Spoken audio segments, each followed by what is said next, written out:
Well, hello, and welcome to Stop, Let's Team Up, My Legion Adventure, episode 72.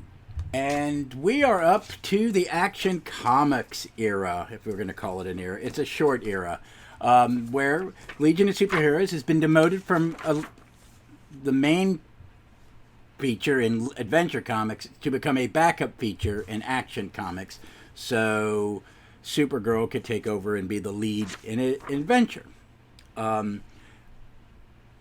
Having read these two just moments ago, the stories we're going to be covering 378 and 379. 377 was a reprint of The Legionnaire and the Iron Mask, which was the first one as the backup.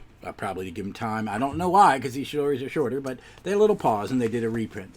So these are both two little tales, and which is kind of like what I kind of introduced, because when this transfers from Action into Superboy, they're a backup feature. There's a quality shift after the switch because they start putting new creators on it, just to put new creators on it, I guess. But we're going to cover the first two today. They're short, so they shouldn't take too long. But I have some insights, maybe a little different than my complaining and being meh toward some of the later adventure stuff. So let's get started with Action Comics 378. So this comic was on sale May 29th, 1969. Cover date July 1969. It had a 32-page count. It has two stories in it, a Superman story and then a short Legion story, which we'll be talking about. Editor Mort Weisinger. Writer James Ryder, pencil, inker, layouts only, Jim Shooter.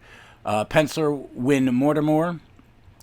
Inker Mike Esposito, which it's good to know that there's a change, and we'll talk about that, because Inkers is going to be a big topic in today's episode. It was reprinted in Legion of Superheroes Archives Volume 9, is where I read it. That came in 2000. It was also reprinted in Showcase Presents Legion of Superheroes Volume 4, that came out in 2010, and Legion of Superheroes The Silver Age Omnibus Volume 3, which came out in 2020. Roll call is Lightning Lad, Lightning Lass, and Timberwolf. The bad guy is an unnamed bad guy. It's just one of those little stories, which is titled The Forbidden Fruit. It's a 10-pager. Here's the synopsis from Mike's Amazing World. Timberwolf is treated by a doctor in the crowd after he is injured while foiling an armored car robbery on the streets of Metropolis. Afterward, he finds himself with an insatiable craving for the rare lotus. The doctor now has the hero in his power and gives him a fruit for himself and another to be given to a comrade. Returning to Legion headquarters, Timberwolf offers Lightlass the lotus fruit. When she angrily refuses, he eats it himself. She follows him only to find him so distracted that he doesn't notice her. Realizing that someone is using Timberwolf to get the entire Legion under his control, Lightlass trails Timberwolf to Metropolis alleyway, where he meets the doctor and demands more fruit. The doctor appears with a whole basketful, ordering him to share it with his fellow Legionnaires. As he reaches for it, Lightlass makes it super light that a breeze blows it to her. She then connects the basket to a blast grenade strapped to her belt so that if Timberwolf moves even one fruit, she will die. He agonizes over this dilemma, but finally his love for Lightlass wins out, and he knocks the doctor unconscious. Okay, I like this. I liked it. It is a 1960s anti-drug message. It's okay. Comic books are supposed to be messages. He is tripping. It's a heroin analogy more than another drug to me. I mean, it's not smoking weed or there are other terrible drugs that you should not do. But it's just very much, we'd need to do an anti-drug message. Let's do it. Let's use Timberwolf. I don't know, maybe because he's not used that often. Maybe Shooter wanted to use him. I mean, he's not, since he's joined, he's really in a few stories. It's nice, but he's not the Timberwolf, the popular character that he will become much later. But it's a nice, sweet little story. It's a little bit of a romance comic because it's about their love. And I get it, and it works. I do like some of the psychedelic, 60s wow when he's tripping. It's pretty good. I will say this, I think the inking is better because it's Mike Esposito over Jack Abel. The art seems a little more finished. It doesn't bug me as much. It's just I'm not a big fan of these light touch inkers, especially when I can look at a Win Mortimer inked by somebody else, as we'll talk in the next issue, and the art is stunning. But I think really that's due to the inker. So I liked it a little bit. It's a magic fruit that makes you addicted. It's like a Star Trek plot from original Star Trek. These are very basic, simple stories. And it works. I mean, this is, it was 10 pages. For a 10-page story, it works. We don't really do 10-page stories anymore, but I think there was more plot in this 10-page story than there are in, some long comics, and it works, and I enjoyed it. And it was nice to see Timberwolf and Light Lass and Lightning Lad. And I like that we're in an era where you're having small teams do missions. So it kind of worked. I enjoyed it. It didn't knock my socks off. All right, let's get on to Action Comics 379. All right, this was cover dated August 1969. It came out in June 26, 1969. Again, editor Mort Weisinger. It's a 32-page comic. 8 pages, which are the Legion story, and the rest, Superman and ads. This again, we have a new writer. Eden S. and Bridwell wrote it. Penciler is Win Mortimer. Inker is the amazing Murphy Anderson. So I'm going to just be happy because Murphy Anderson is one of the greatest inkers of all time. Again, reprinted in Archives 9, Showcase Legion 4, and Legion of Superheroes Silver Age Omnibus Volume 3. A roll call is Lightning Lad, Mon-El, Element Lad, Woohoo, Dream Girl, and Shadow Last.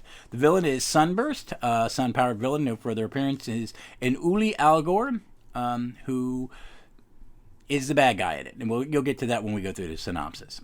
The title of the story is One of Us is an Imposter. Here's the synopsis from Mike's Amazing World.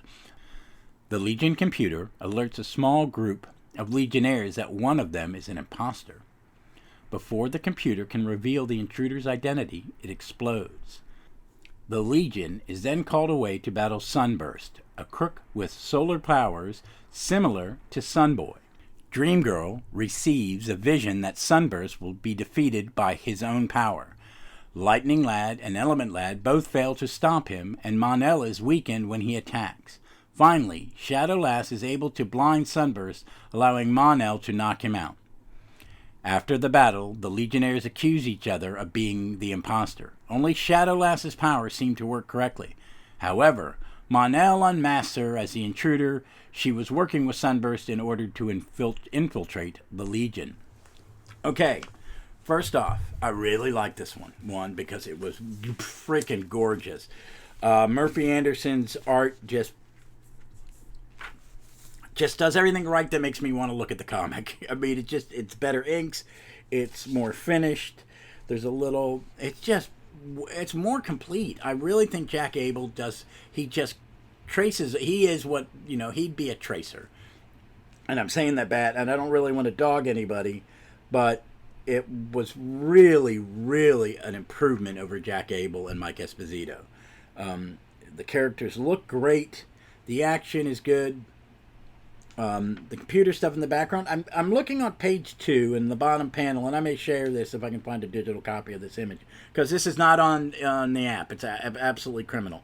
But it looks like early Interlac, really, and maybe that's where Levitt's got it.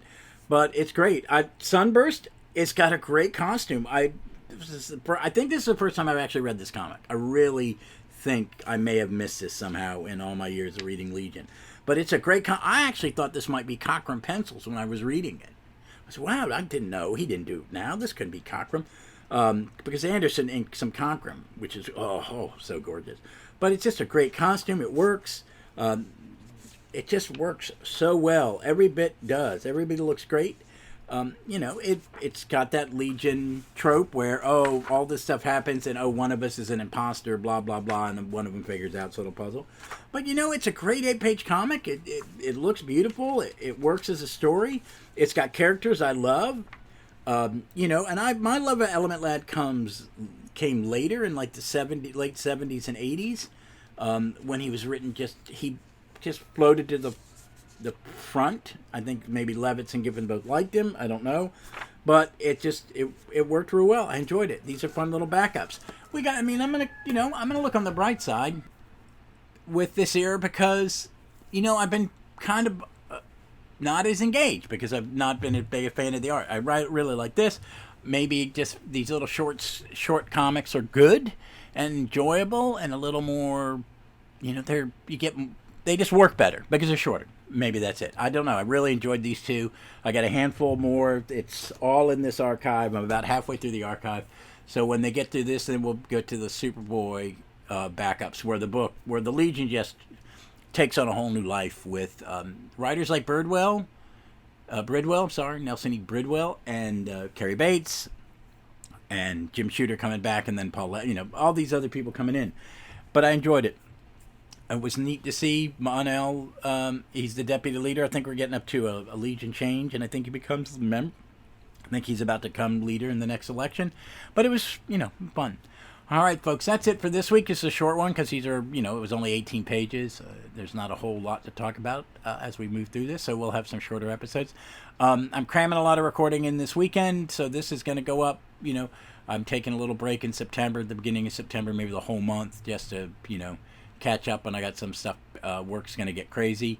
I may sneak in an episode or two. I feel so much better after having a day of just quiet with myself, watching movies and reading comics.